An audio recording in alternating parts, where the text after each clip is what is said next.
when the visitors came to our land, we welcomed them, but we never let them be over us.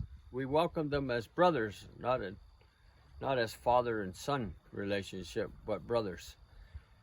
And we let them sit and listen and to learn our way. And that's what the teachings of Kanerahtiio, the Great Law of Peace, was introduced to the visitors to our land.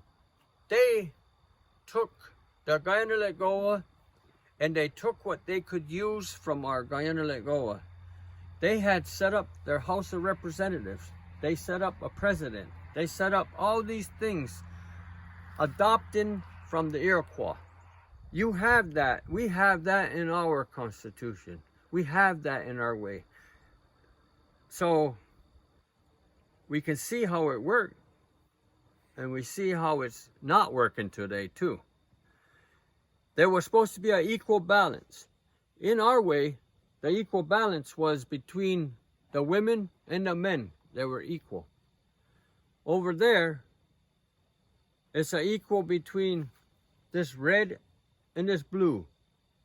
I don't, it's the way they did it. I don't understand it, but that's the way they did it. That's the way they laid out their path to move forward under this new way of governance. So, again, that's all I have to say about that. And can I ask you what this Longhouse has to do with going back to original principles? It's a symbol. It's a symbol, and why the symbol is so important to understand what we're trying to teach. The symbol of coming into our house. The symbol of coming and finding out what peace is. Why we promote peace.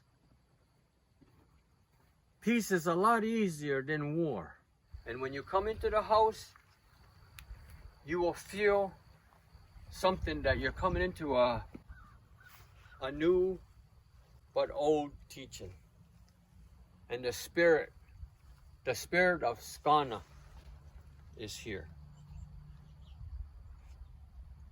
It's real. That's what the Longhouse is. Yeah.